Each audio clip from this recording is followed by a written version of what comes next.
តែនៅពេលណាដែលបុគ្គលិកអាចសុំដំឡើងប្រាក់ខែបុគ្គលិកអាចសុំដំឡើងប្រាក់ខែបាននៅពេលដែលពួកគេគិតថាខ្លួនសមនឹងទទួលបានដោយផ្អែកទៅលើកត្តាជាច្រើនទោះជាយ៉ាងណាក៏ដោយមានពេលវេលាជាក់លាក់មួយចំនួនដែលជាពេលវេលាល្អបំផុតដើម្បីធ្វើការស្នើសុំទី1បន្ទាប់ពីការវាយតម្លៃការអនុវត្តប្រចាំឆ្នាំឬក៏ប្រចាំឆមាសនេះជាពេលវេលាដ៏ល្អបំផុតព្រោះអ្នកមានឱកាសពិភាក្សាអំពីសមិទ្ធផលរបស់អ្នក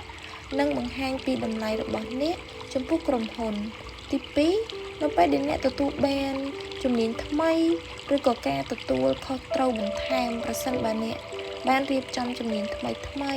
ឬត្រូវបានចាត់តាំងការងារដែលមានទំនួលខុសត្រូវខ្ពស់ជាងមុននេះជាហេតុផលដ៏រឹងមាំក្នុងការស្នើសុំដំឡើងប្រាក់ខែទី3នៅពេលដែល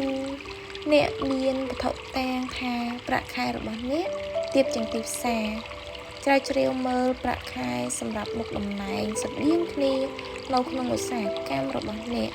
ទាបជាងមធ្យមភាគនេះជាចំណុចមួយដែលអ្នកអាចលើកឡើងទី4គឺបន្ទាប់ពីការបញ្ចប់គម្រោងសំខាន់ៗដែលទទួលបានជោគជ័យប្រសិនបើអ្នកបាន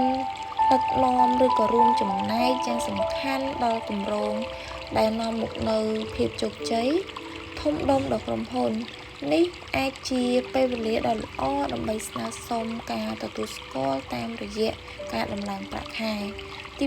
5នៅពេលដែលក្រុមហ៊ុនមានកំណើនគួរឲ្យកត់សម្គាល់ឬក៏ប្រាក់ចំណេញនឹងខ្ពស់ប្រសិនបើក្រុមហ៊ុនរបស់អ្នកកំពុងរីកចម្រើនយ៉ាងឆាប់រហ័សឬក៏មានប្រាក់ចំណេញខ្ពស់ពួកគេអាចនឹងមានលទ្ធភាពកាន់តែច្រើនក្នុងការដំឡើងប្រាក់ខែដល់បុគ្គលិកទី6គឺមុនពេលដែលទទួលបានការផ្ដល់ជូនការងារពីក្រុមហ៊ុនផ្សេងប្រសិនបើអ្នកទទួលបានការផ្ដល់ជូនការងារពីក្រុមហ៊ុនផ្សេងដែលមានប្រាក់ខែខ្ពស់អ្នកអាចប្រើវាជាលេសដើម្បីចរចាដំឡើងប្រាក់ខែជាមួយនយោជកបច្ចុប្បន្នរបស់អ្នក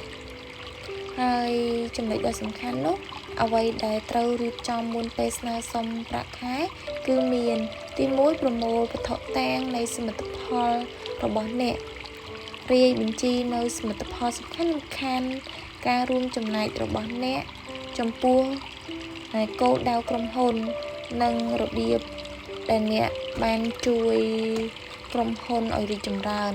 ទី2គឺស្រាវជ្រាវអំពីប្រាក់ខែទីផ្សារស្វែងយល់ពីជួបប្រាក់ខែសម្រាប់មុខតំណែងរបស់អ្នកនៅក្នុងឧស្សាហកម្មនិងទីតាំងភូមិសាស្ត្ររបស់អ្នកទី3គឺកំណត់ចំនួនដែលអ្នកចង់បានកុំខ្លាចក្នុងការស្នើសុំចំនួនដែលសមរម្យសម្រាប់តម្លៃរបស់អ្នកទី4គឺរៀបចំផែនការសម្រាប់កិច្ចការពិភាក្សាគិតអំពីអ្វីដែលអ្នកនឹងនិយាយនិងរបៀបដែលអ្នកនឹងឆ្លើយតបទៅនឹងសំណួរដែលអាច